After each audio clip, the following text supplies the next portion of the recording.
Hey hello, balik lagi di channel Spoilermon dan kita akan lanjutkan lagi kisah hidup Fang Yuan. Di part sebelumnya, akhirnya Fang Yuan itu menjalani misi ke wilayah penindasan iblis, di mana di tempat itu ada Gu Penyesalan. Ya, semua rencana yang sudah Fang Yuan buat hingga membuat Xiaolin menjadi saintis sungguh membuahkan hasil. Karena pada akhirnya yaitu tadi Fang Yuan bisa sampai di wilayah penindasan iblis. Dan hal yang tak terduga terjadi begitu Fang Yuan menginjakkan kaki di bagian pusat wilayah penindasan iblis. Apa itu? Jadi kalau di akhir part kemarin Fang Yuan langsung dihampiri oleh Gu Penyesalan dan kemudian Fang Yuan terlempar keluar dari gua surga Paus Naga Biru. Lalu Fang Yuan pun ditunjukkan gambaran ingatan dari sosok yang tak lain adalah Yang Mulia Iblis Teratai Merah alias Hong Ting, panggilannya semasa kecil. Kita masih akan melanjutkan lagi kisah itu dan apa sebenarnya hubungan warisan dari Yang Mulia Abadi Bumi Surga dengan Yang Mulia Iblis Teratai Merah. Nah, ini apa sih hubungan mereka berdua dan kemudian kenapa kok Fang Yuan kemudian terlempar keluar dari gua surga? Kita akan cari tahu di part kali ini. Langsung saja kita sambung kisah hidup Fang Yuan di part 339. Guru, apa itu nasib? Kata Hong Ting di part terakhir. Nasib. Duklong menghela nafas panjang ketika mengatakan satu kata itu. Dia berjalan mendekati sebuah batu besar, menepuk sisi yang kosong dan memberi isyarat agar Hong Ting duduk di sana. Hong Ting pun menurut dan duduk bersila di samping Duklong. Lihatlah, ujar Duklong sambil menunjuk ke arah batu di depannya. Hong Ting menoleh. Di sana ada sekelompok kecil semut yang tampak berbaris rapi, membawa potongan makanan dan mencoba kembali ke sarang. Duklong berkata, "Itu adalah nasib." Apa maksud guru? Duklong kemudian menunjuk lagi ke arah langit. Lihatlah itu. Hong Ting melihat ke atas dan awan-awan yang memiliki bentuk beragam perlahan bergulir mengikuti arah angin. Duklong berkata, "Itu juga nasib." Pikiran Hong Ting tersentak. Ia seolah menyadari sesuatu namun sulit untuk mengungkapkannya dengan kata-kata. Duklong lalu berkata, "Semut yang mengangkut makanan, lebah yang mengumpulkan madu, angin yang bertiup, awan yang mengambang, semuanya memiliki jalur yang telah ditentukan. Bagi kita, mereka tampak seolah bergerak tanpa arah, padahal sesungguhnya mereka berjalan mengikuti hukum Dao Agung. Lihatlah matahari dan bulan. Setiap hari matahari terbit dan bulan tenggelam. Malam pun tiba. Bulan naik dan matahari turun. Begitu pula dengan kehidupan dan kematian. Tidak peduli siapa mereka, pada akhirnya semua akan mati. Semua itu adalah nasib. Setiap manusia, setiap makhluk hidup, bahkan setiap batu, setiap tetes air, ataupun percikan api, selama mereka ada di dunia ini, keberadaan mereka memiliki makna. Baik maupun jahat, sama saja. Tanpa kebaikan, bagaimana kita akan mengenal kejahatan? Tanpa kejahatan, kita tak akan bisa membicarakan kebaikan. Kau terburu-buru membunuh Sue Tudao, namun kau tidak melihat nilai di balik keberadaannya. Jika langit dan bumi mengizinkan dia hidup, pasti ada alasan di balik itu. Itulah yang disebut nasib. Nasib yang mengatur segala sesuatu di dunia. Kita hanya dapat merasakannya sedikit, tetapi tak mampu melihatnya dengan jelas. Dan ketidakmampuan itu adalah suatu hal yang wajar. Hukum langit dan bumi, dao agung alam semesta, bahkan seorang immortal pun tak mampu memahaminya sepenuhnya, meskipun telah menghabiskan seluruh hidupnya. Kita ini terlalu kecil, sementara langit dan bumi terlalu besar. Karena itu kita harus menghormati langit dan bumi, mengikuti arus dari nasib yang dibawa oleh surgawi. Dengan begitu, maka seluruh dunia akan berjalan ke arah yang benar.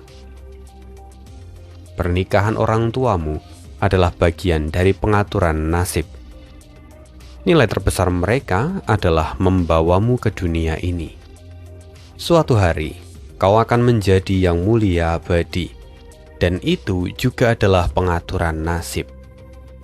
Tugasmu adalah menerimanya, menapaki puncak selangkah demi selangkah, memimpin pengadilan surgawi dan mendedikasikan hidupmu pada jalan yang benar. Adapun nilai terbesar dalam hidupku adalah membimbingmu menuju jalan itu, karena aku adalah penjaga daomu. Muridku, percayalah pada nasib, akuilah nasib. Semua pengaturan memiliki alasannya sendiri. Jika kita memaksakan campur tangan, hasilnya hanyalah tragedi dan juga penyesalan. Seperti ketika kau mencoba membunuh Sue Tudao. Saat dia belum waktunya mati, apakah kau berhasil? Duklong menggelengkan kepala perlahan. Tidak. Walaupun kekuatanmu jauh lebih tinggi darinya, tapi berbagai hal yang tak terduga menghalangimu. Pada akhirnya, bukan hanya kau gagal membunuhnya, tapi kau bahkan menjerumuskan nyawa yang tak bersalah. Cobalah renungkan, jika saja kau menunggu, kau menyerangnya di saat dia paling lemah, apakah semua hal itu akan terjadi? Aku akan memberitahumu keberadaan Sue Tudao semata-mata untuk mengaktifkan warisan Ku Immortal ini. Dia yang akan membuka jalan bagimu, dan dia akan menyerahkan warisan itu kepadamu. Mendengar itu, Hong Ting terpaku. Tubuhnya tampak bergetar halus, seolah dunia berhenti bergerak. 2 baris air mata mengalir di pipinya. Guru, aku telah salah. Maafkan aku, ujarnya dengan suara bergetar. Duklong lalu menjawab dengan lembut. Mengetahui kesalahan dan mau memperbaikinya, itu adalah langkah yang baik. Tapi bahkan pilihan yang salah pun nyatanya adalah bagian dari pengaturan nasib. Hong Ting mengerutkan kening dan menatap Duklong. Guru, apa maksud Anda? Duklong berkata lagi, kita semua berada di bawah pengaturan nasib. Jangan pernah mengira bahwa kau dapat melawannya. Padahal keinginanmu untuk melawan pun merupakan bagian dari nasib itu sendiri. Karena keinginan untuk melawan itu pun merupakan bagian dari nasib itu sendiri. Tak perlu merasa bersalah. Pahamilah niat dari nasib. Kau kira kesalahanmu tak memiliki nilai? Kalau kau berpikir begitu, itu juga salah besar. Setiap kesalahan memiliki makna bagi pertumbuhan kita. Jika kau mampu mengambil pelajaran darinya dan menyadari keberadaan nasib lalu menerimanya, maka kesalahan itu justru akan menjadi nilai bagimu. Bahkan kehancuran desa itu pun memiliki arti tersendiri. Duklong kembali memandang Hong Ting dengan lembut. Hong Ting, muridku, kau adalah anak yang berbakat dan cerdas. Tapi aku khawatir hatimu terlalu terikat pada perasaan. Dengan kultivasimu yang telah mencapai peringkat 5, kau mungkin berniat memilih jalur kebijaksanaan. Apa aku salah? Hong Ting dengan jujur menjawab, benar guru, saya memang merasa bahwa jalur kebijaksanaan adalah jalur yang paling cocok bagi saya. Mendengar itu, Duklong menggelengkan kepala perlahan. Jalur kebijaksanaan berfokus pada menekan pikiran, kehendak, dan emosi. Tapi karena kau terlalu dikuasai oleh perasaanmu, maka menekuni jalur ini justru akan lebih merugikanmu daripada menguntungkanmu. Dengarkan nasihatku, pilihlah jalur waktu. Ketika kau dapat melihat masa lalu dan masa kini, menyaksikan naik dan turunnya sejarah, segala kehormatan dan aib, maka kau akan mengerti bahwa semua perasaan dan romansa akan tersapu oleh waktu. Aku telah menerima wahyu dari Gunasib, dan jalur waktu adalah jalur yang paling cocok bagimu. Hong Ting tertegun. Ia sempat ingin bicara, namun akhirnya dia pun menunduk dan berkata lirih. Murid akan menaati ajaran guru dan akan menekuni jalur waktu. Mendengar itu, Duklong pun mengangguk dengan puas. Bagus, aku adalah penjaga daumu. Menuntunmu ke jalan yang benar adalah makna dari keberadaanku. Akhirnya beberapa waktu berlalu.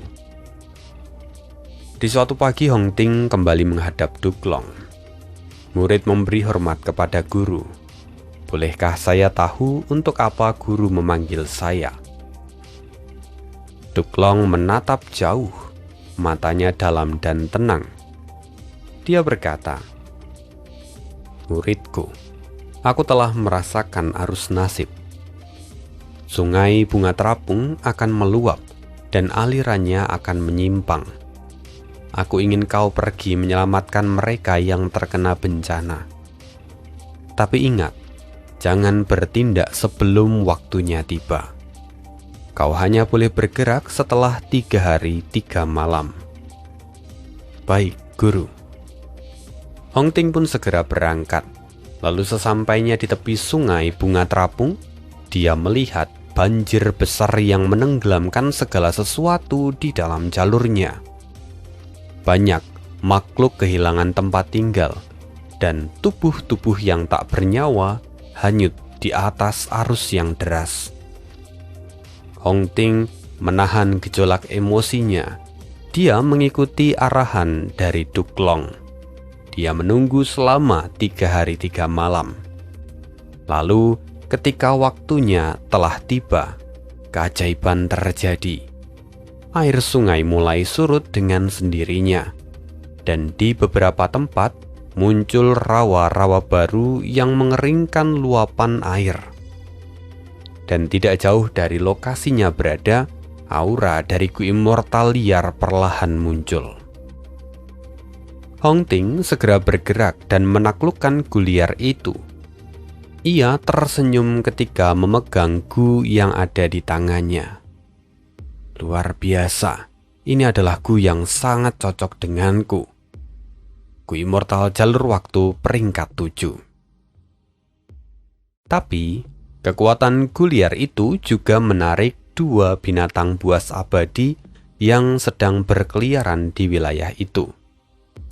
Menyadari kehadiran 2 binatang buas abadi itu, Hong Ting segera menyembunyikan dirinya. Dia melihat kedua makhluk raksasa itu bertarung dengan dahsyat. Tanah bergetar dan langit pun berguncang. Sampai pada akhirnya salah satu dari mereka tewas, sementara yang lain terluka parah hanya menunggu ajal. Di saat itulah Hong Ting bergerak cepat dan mengakhirinya. Hong Ting menundukkan medan perang, memperoleh 2 mayat dari binatang buas abadi dengan sangat mudah.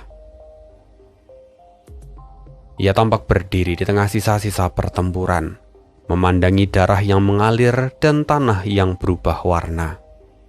Lalu, sebuah kesadaran muncul di benaknya. Jadi ini adalah pengaturan dari nasib. Pertempuran kedua binatang buas ini membuat sungai bunga terapung meluas berkali-kali lipat, dan darah mereka telah mewarnai sungai, menjadikannya lebih kuat. Mulai sekarang, kemungkinan sungai ini tidak akan pernah banjir lagi.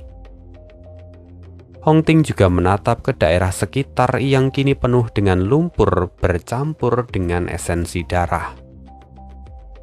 Sekarang tanah di tepi sungai ini juga akan menjadi subur oleh karena darah dan juga jasad dari para makhluk yang tak terhitung jumlahnya.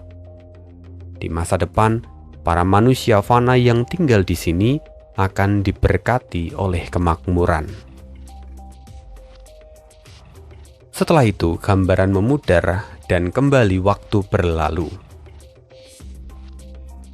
Gambaran berikutnya, Hong Ting berteriak dengan penuh amarah. Matanya menyala penuh dengan kebencian. "Lepaskan orang tuaku sekarang juga. Kalau tidak, aku akan membuatmu menderita nasib yang jauh lebih buruk daripada kematian." Sementara itu, di depan Hong Ting, iblis Brute, dia tertawa dengan keras. Suaranya menggelegar seperti gemuruh. Di masing-masing tangannya, dia menggenggam ayah dan ibu Hong Ting yang tak berdaya. Iblis itu berkata, "Nak, betapa sombongnya dirimu. Kau ingin menyingkirkanku? Asal kau tahu, ketika aku sudah menjadi seorang immortal, kau masih menyusu pada ibumu. Sekarang kau ingin melawanku? Jangan bercanda." Amarah Hong Ting terus mendidih. "Dasar iblis busuk, lepaskan mereka." Saat Hong Ting hendak maju, iblis itu berseru, "Berhenti. 1 langkah lagi kau maju, aku akan menghancurkan kepala mereka berdua di depan matamu." Hong Ting berhenti seketika. Tubuhnya menegang. "Katakan apa yang kau inginkan." Iblis itu menyeringai dan berkata, "Dengan begini kita bisa bicara dengan baik. Serahkan Gu Umur milikku yang kau ambil. Dengan begitu aku akan membiarkan orang tuamu hidup. Umurku hanya tinggal beberapa hari lagi. Jika kau tidak memberiku Gu Umur, maka aku akan mati bersama dengan mereka." Wajah Hong Ting seketika pucat. Menurut pengaturan nasib, 2 Gu Umur liar itu seharusnya memang jatuh ke tangan iblis ini. Namun karena tak tega melihat orang tuanya yang telah menua dan mendekati akhir hayat, Hong Ting diam-diam mengambil kedua Gu itu dan memperpanjang usia dari orang tuanya tanpa sepengetahuan Duklong. Siapa sangka, tindakannya itu justru mengundang bencana. Kini keringat dingin membasahi dahi Hong Ting. Aku sudah menggunakan Gu Umur itu." Iblis itu pun tertawa dingin. "Aku pun sudah tahu, kau menggunakannya untuk orang tuamu. Tetapi kau adalah murid dari Duklong, calon pemimpin dari pengadilan surgawi. Perbendaraan pengadilan surgawi tentu memiliki Gu Umur yang tak terhitung jumlahnya. Bawakan padaku Gu Umur 300 tahun. Tidak, 3.000 tahun. Dan aku akan membebaskan orang tuamu." Hong Ting terdiam. Dia terjebak dalam dilema antara kasih dan kewajiban. Pada akhirnya, Hong Ting memilih melawan. Setelah pertempuran yang sengit dengan berbagai tipu muslihat, Hong Ting berhasil memaksa iblis itu mundur. Sayangnya, harga yang harus dibayar sangat mahal. Kedua orang tuanya terluka parah. Bahkan metode penyembuhan immortal yang ia miliki pun tak bisa menyelamatkan mereka. Hong Ting berlutut di hadapan kedua orang tuanya. Air matanya jatuh tak henti. "Ayah, ibu, aku telah menyakiti kalian. Jika saja aku tidak mengambil umur itu, kalian pasti masih bisa hidup beberapa tahun lagi." Tapi Hong Zhu justru tersenyum dengan tenang. "Nak, hidup dan mati ada di tangan nasib. Keberuntungan naik ke langit, namun tak seorang pun bisa melawan arus waktu. Dunia ini luas dan panjang umur. Tapi, adakah makhluk hidup yang bisa hidup selamanya? Tidak ada. Kami ditakdirkan untuk mati. Jadi jangan bersedih. Sebaliknya berbanggalah. Karena kami juga bangga memiliki putra seperti dirimu, calon venerable di masa depan. Itu sudah lebih dari cukup. Nama kami akan tercatat di dalam sejarah karena keberadaanmu." Istri Hong Zhu menatap putranya dengan lembut. Dia menggenggam tangan suaminya dengan erat dan dia berkata, "Anakku, dengarkan kata ayahmu. Jalanilah hidupmu dengan benar dan jadilah orang yang bijak. Aku yakin kau pasti bisa." Mereka berdua saling berpegangan tangan, lalu menutup mata pada saat yang bersamaan. "Ayah! Ibu!" Hong Yu meraung. Suaranya menggema jauh di antara awan dan gunung. Keduanya telah mati di depan Hong Yu. Kejadian hari itu benar-benar memukul Hong Ting.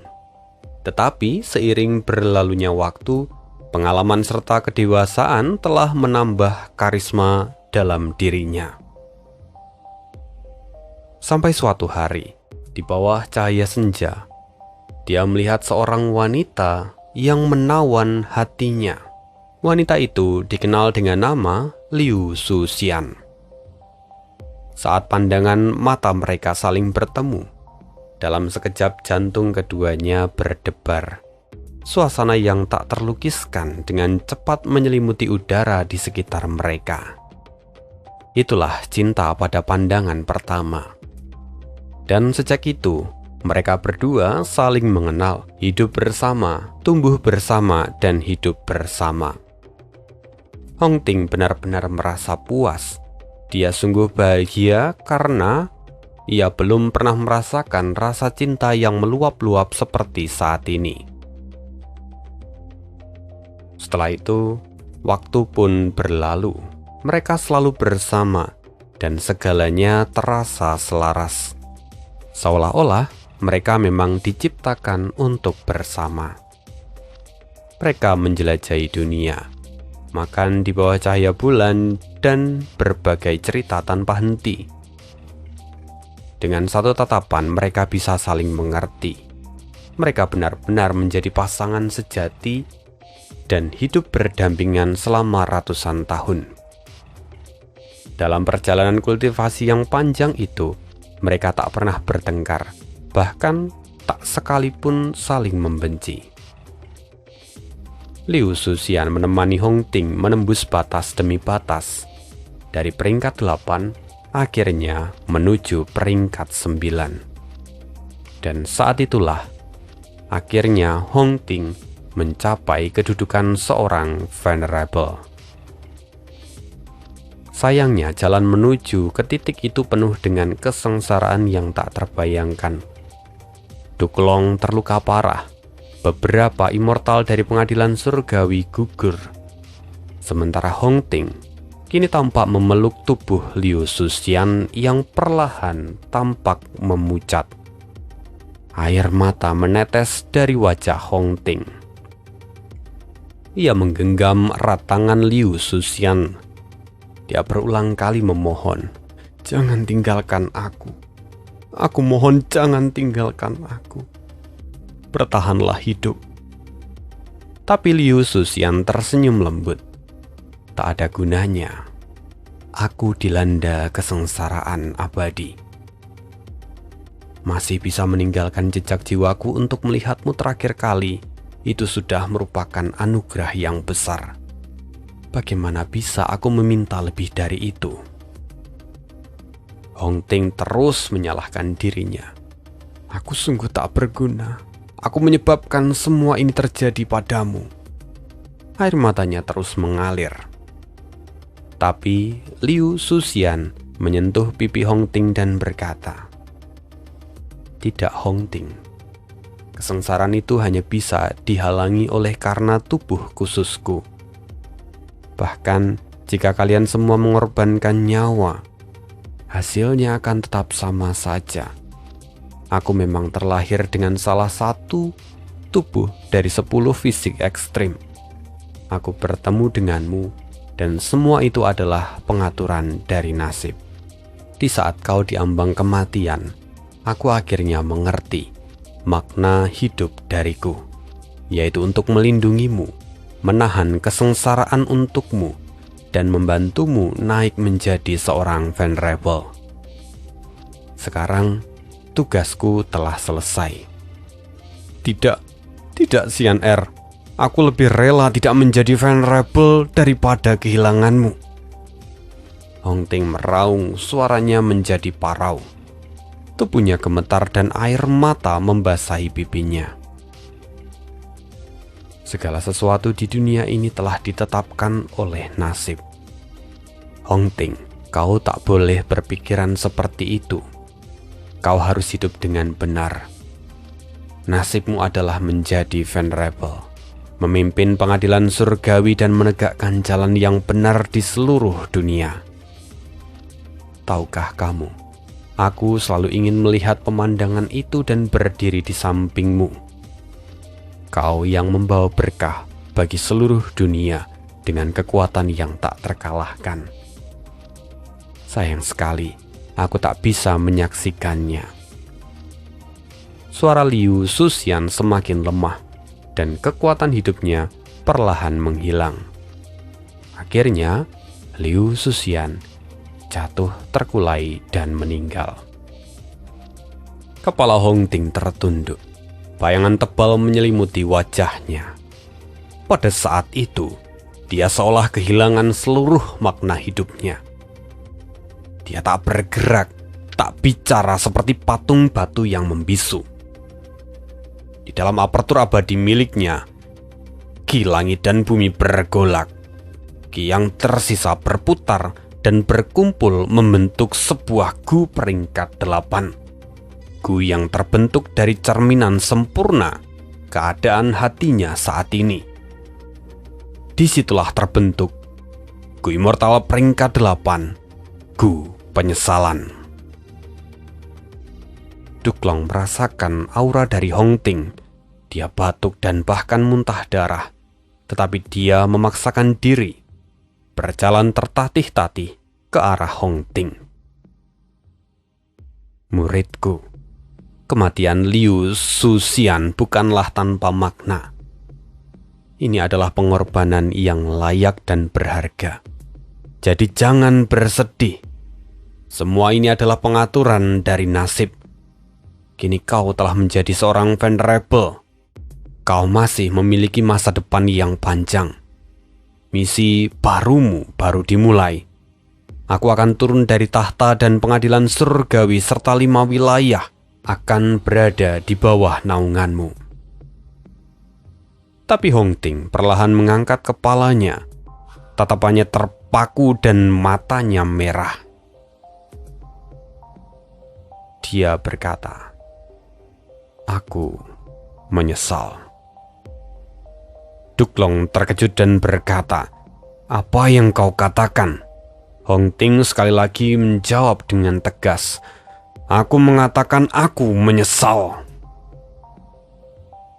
Duklong pun geram. Dia berkata, "Menyesal? Hong Ting, jangan ucapkan kata-kata bodoh seperti itu. Tahukah kau berapa banyak orang yang mendedikasikan hidupnya, berkorban, demi mendukungmu hingga mencapai tingkatan ini. Jika kau berkata kau menyesal, apakah itu adil bagi mereka? Apakah kau tidak mau menunaikan pesan terakhir dari orang tuamu?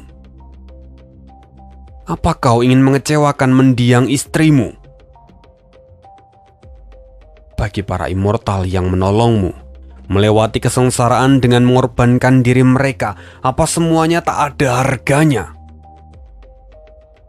Suara Duklong pun meninggi penuh dengan amarah dan kekecewaan. Salah seorang immortal yang ada di sana dengan segera menengahi. Sudahlah, Tuan Duklong. Kematian Liu Susian adalah tragedi besar. Wajar kalau Yang Mulia Abadi Teratai Merah terguncang. Mohon beri dia waktu untuk menenangkan diri. Namun Hong Ting tertawa getir. Yang Mulia Abadi Teratai Merah. Hong Ting memandang Duklong dengan mata yang merah menyala. Jika untuk posisi venerable aku harus mengorbankan apa yang berharga bagiku, aku lebih baik tidak memilikinya. Cukup! Duklong berteriak dengan penuh amarah. Aku tidak akan membiarkanmu bicara omong kosong lagi. Kau pikir kedudukan Yang Mulia Abadi bisa kau pilih sesuka hati? Semua ini adalah pengaturan nasib. Ini adalah misi hidupmu yang harus kau terima apapun yang terjadi. Hong Ting pun tertawa keras setelahnya. Rambutnya kini tampak acak-acakan dan wajahnya kusut. Dia menunduk dan menatap Duklong. Yang Mulia Abadi tak terkalahkan di dunia. Tapi nyatanya, aku bahkan tak bisa melakukan apapun yang kuinginkan. Bahkan menolak posisi ini pun aku tak bisa. Duklong mendengus. Hong Ting, kau terlalu kekanak-kanakan. Siapa di dunia ini yang bisa melakukan sesuatu sesukanya? Menjadi Yang Mulia Abadi berarti menanggung beban besar. Tak ada jalan yang lurus tanpa pengorbanan. Segala sesuatu di dunia ini punya harga. Kau pikir jalan yang benar itu sekedar kata-kata yang indah? Salah. Menjaga jalan yang benar dari pengadilan surgawi menuntut pengorbanan darah dan jiwa. Jika kau tak punya tekad itu, maka kau tak layak duduk di pengadilan surgawi. Tubuh Hong Ting bergetar. Suasana menjadi hening dan menekan. Salah seorang immortal kembali mencoba menenangkan. Tuan Duklong, Yang Mulia Abadi, mohon tenangkan diri kalian. Saat ini kita harus fokus memulihkan luka kita dan bukan berdebat. Tapi Hong Ting menundukkan kepala. Kedua tangannya mengepal erat. Suaranya pelan tapi tegas. Aku ingin menghidupkan mereka kembali. Duklong menatap tajam. Wajahnya mengeras bagai batu es. Siapa yang kau maksud? Semua orang yang mengorbankan dirinya untukku. Orang tuaku, Liu Susian, dan mereka yang telah gugur di sepanjang jalanku. Lancang! Bentak Duklong. Tangannya terangkat, langsung menunjuk ke arah Hong Ting. Bagaimana bisa kau berpikir sebejat itu? Sudah berapa kali aku mengingatkanmu? Hidup dan mati diatur oleh nasib. Itu adalah hukum Dao Agung. Kau ingin membangkitkan orang mati? Kau ingin menjerumuskan seluruh dunia ke dalam kekacauan. Semakin kau menentang nasib, semakin banyak tragedi yang akan menimpa dunia ini. Tapi Hong Ting menatap balik dengan mata berair. Suaranya parau namun penuh dengan tekad. Bahkan jika tragedi itu datang, aku akan menerimanya.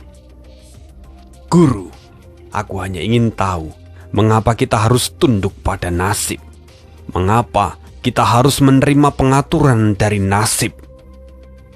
Jika saja nasib ini tidak ada, apakah dunia akan benar-benar kacau?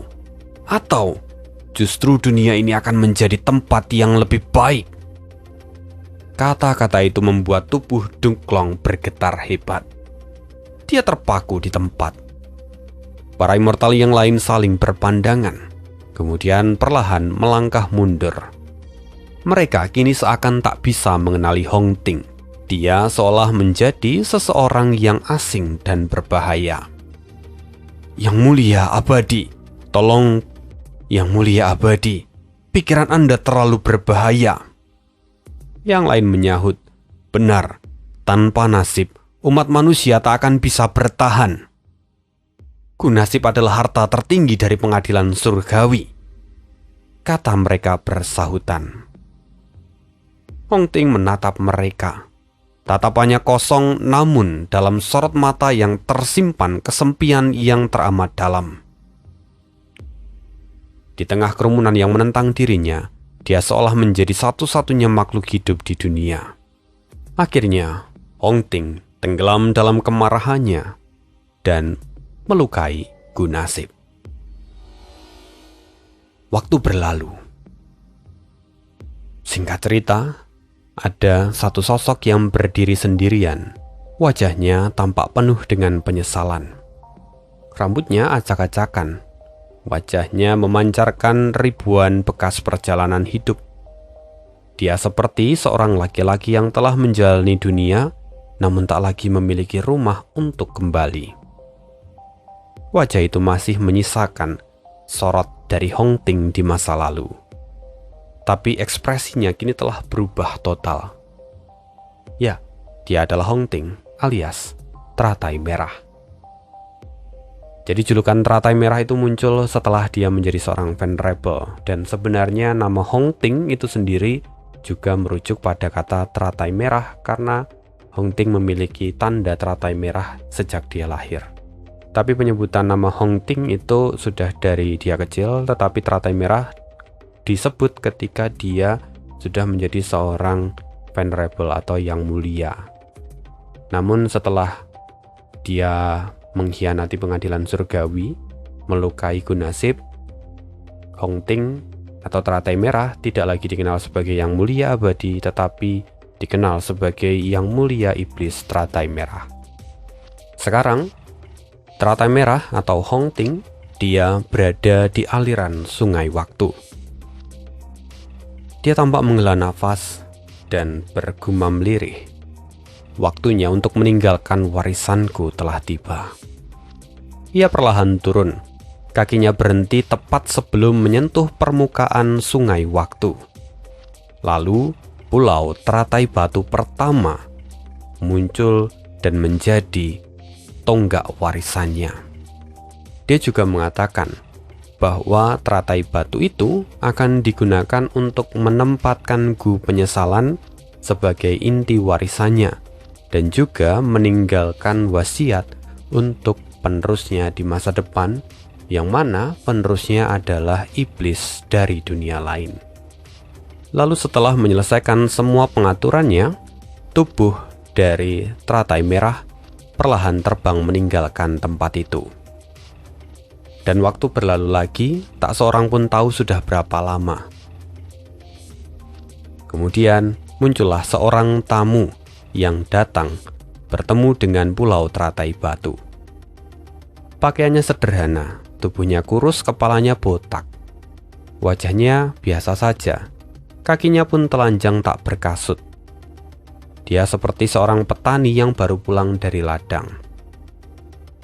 Meskipun wajahnya masih muda, tapi matanya bersinar penuh dengan belas kasih dan kebajikan. Saat orang ini datang, makna sejati dari teratai merah memadat, menjadi ilusi wujud teratai merah. Di sana, teratai merah tersenyum dan menyapa pemuda itu. "Selamat datang, tamu kehormatanku." Pemuda itu menjawab dengan tenang. "Salam senior, aku bumi surga. Setelah usaha yang panjang, akhirnya aku menemukan tempat ini." Makna sejati teratai merah menatapnya dan berkata, Jadi apa tujuanmu melakukan kunjungan kali ini? Bumi Surga tersenyum kecil dan berkata, Senior teratai merah, apa yang perlu kuterangkan ketika kamu sudah mengetahui segalanya? Makna sejati teratai merah kembali tersenyum dan berkata, Kau benar, nasib tidak sepenuhnya hancur. Serpihannya masih dapat dilacak melalui sungai waktu. Aku bisa meminjamkan gu penyesalan padamu. Apakah niatmu untuk mengambil warisanku? Jika iya, keberhasilannya akan bergantung pada kemampuanmu sendiri. Bumi Surga memandang dengan wajah serius. Walaupun tubuh utama senior adalah iblis dunia lain, tetapi senior bukanlah makhluk yang tanpa perasaan. Kalau ada jalan untuk penebusan, tak ada kata terlambat untuk kembali. Siapa yang tak ingin menebus diri? Aku bersedia mencoba untuk mengambil warisan ini.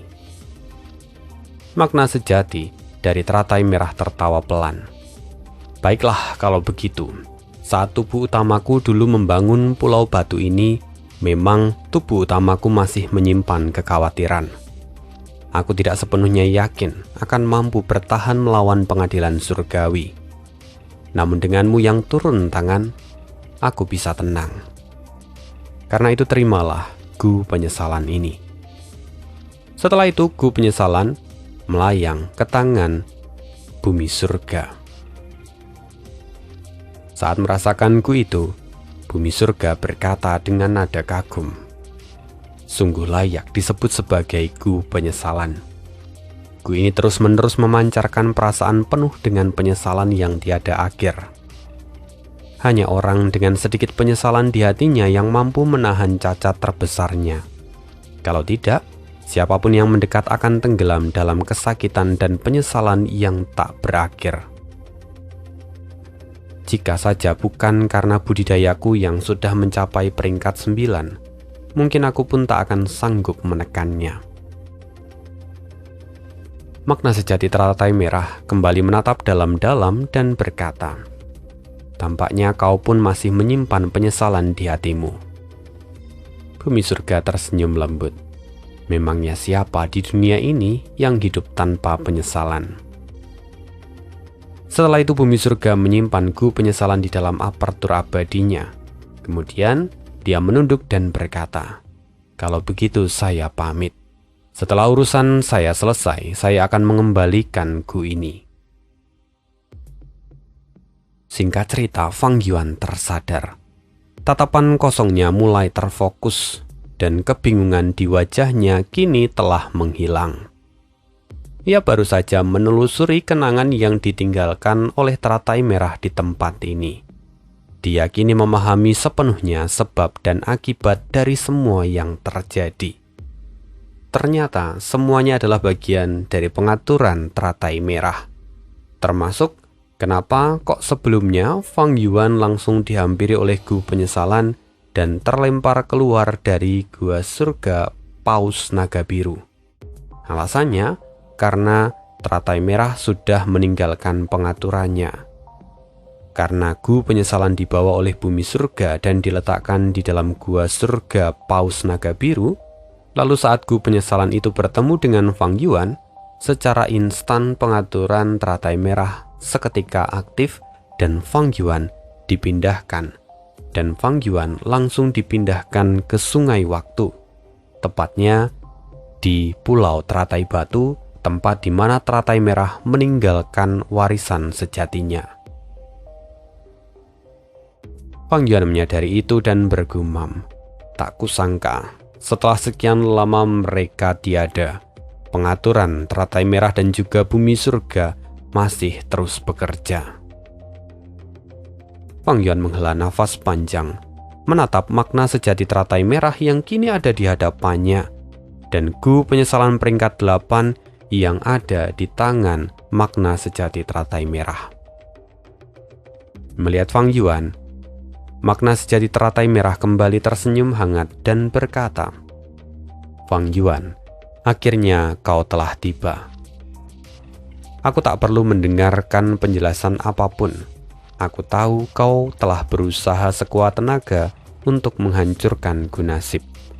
Maka terimalah warisan sejati dariku, warisan yang telah menunggumu lebih dari 1.000.000 tahun. Fang Yuan pun mengangguk.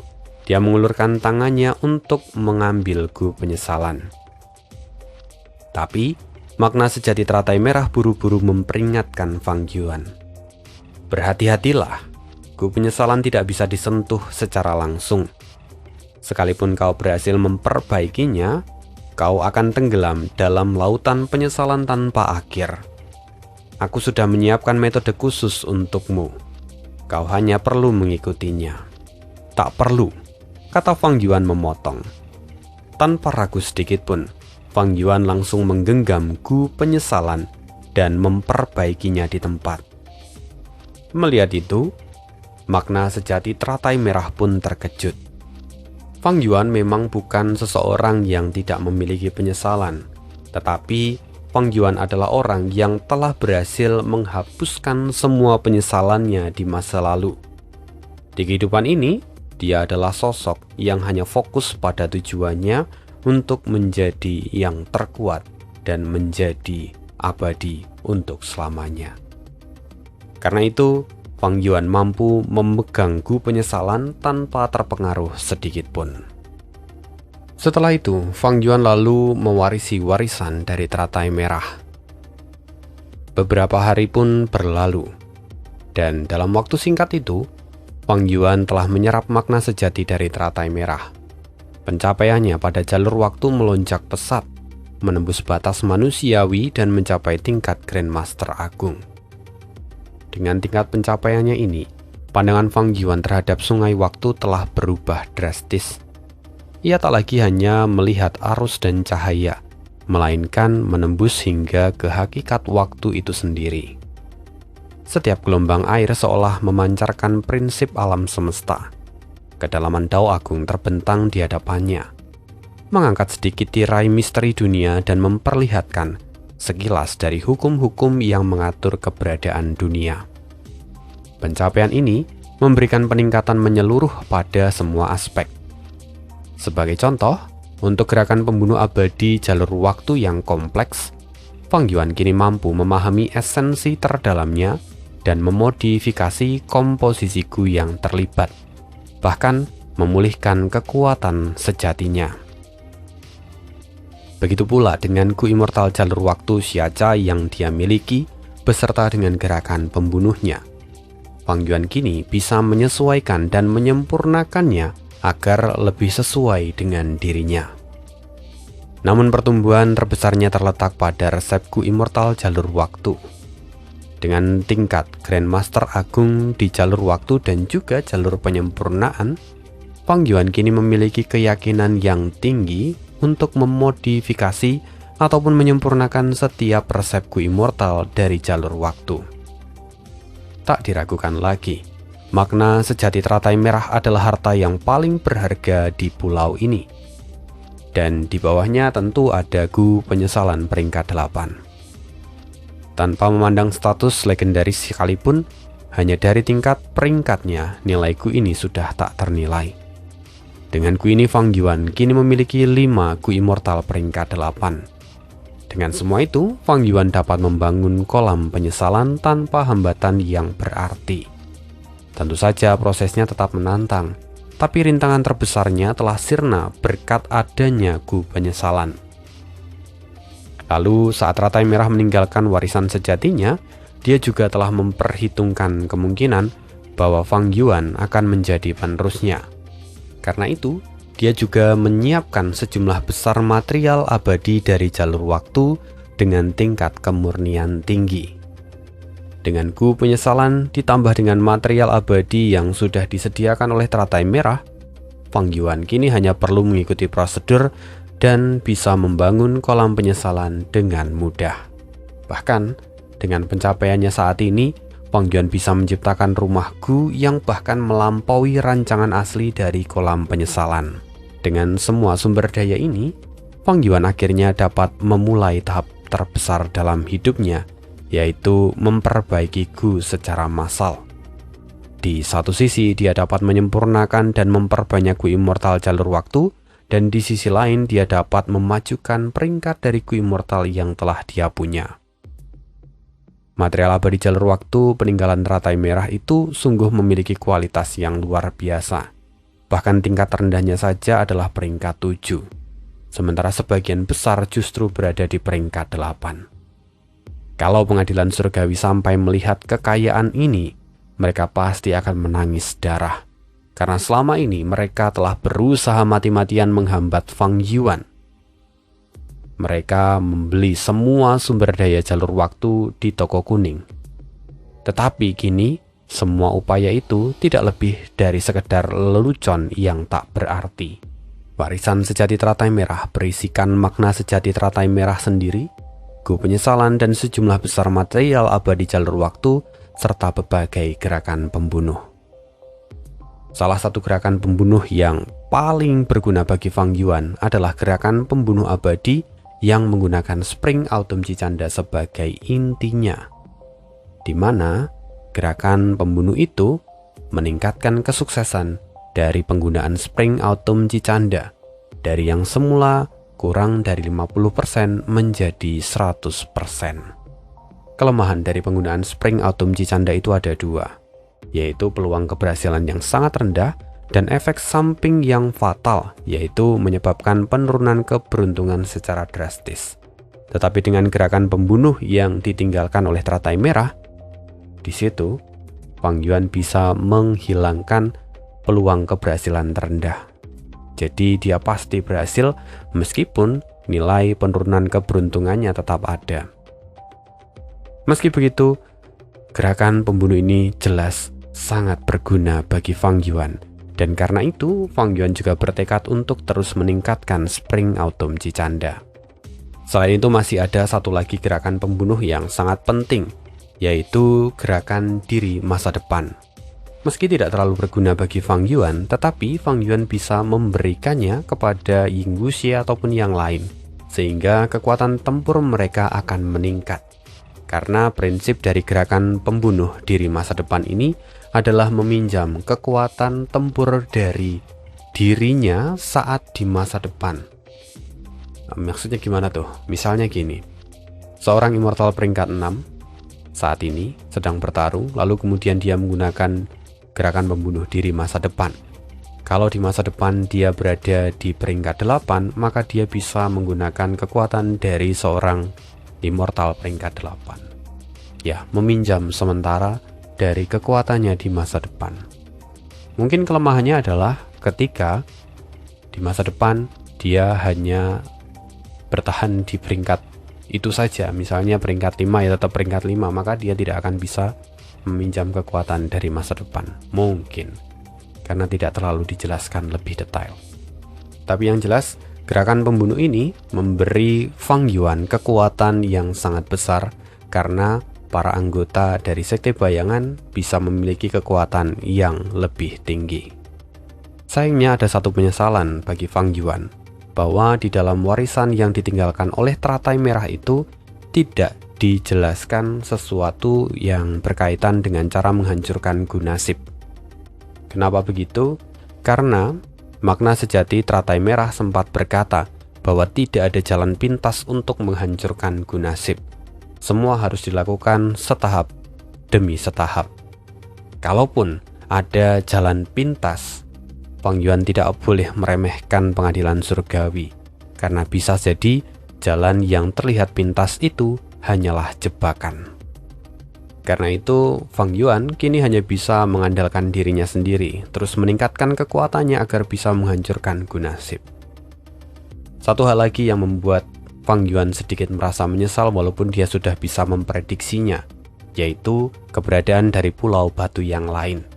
Fang Yuan tidak bisa mengetahuinya, karena pulau batu yang tersebar di sungai waktu itu bersifat independen dan tidak saling terhubung. Yang artinya, meski sekarang Fang Yuan sudah mendapatkan pulau teratai batu, tetapi dia tidak bisa menemukan pulau teratai batu yang lain, karena tidak ada petunjuk yang tersisa. Satu-satunya cara adalah dengan menggunakan Spring Autumn Cicanda dan menyisir sungai waktu. Kenapa kok teratai merah melakukan itu? Fang Yuan sendiri bisa tahu. Karena kalau misalnya pulau teratai batu itu memiliki koordinat lain dari pulau yang lain, maka pengadilan surgawi ataupun sekte bayangan, jiwa spektral maksudnya, itu bisa menemukan pulau teratai batu yang lain, dan pada akhirnya semua rencana dari teratai merah juga akan sirna. Ya, itu sesuatu yang bisa dipahami oleh Fang Yuan. Jadi, meskipun kecewa, dia sudah menduga itu.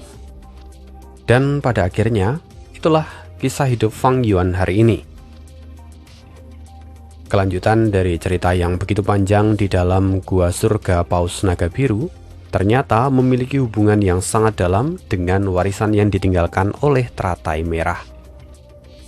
Dengan begini, kekuatan Fang Yuan kembali mengalami peningkatan pesat, dan kita akan tunggu lagi gebrakan Fang Yuan berikutnya, langkah apa yang akan ia ambil, bagaimana cara dia memporak-porandakan pengadilan surgawi, dan bagaimana cara pengadilan surgawi melawan Fang Yuan. Sekian dulu hari ini, terima kasih, dan see you again di next video.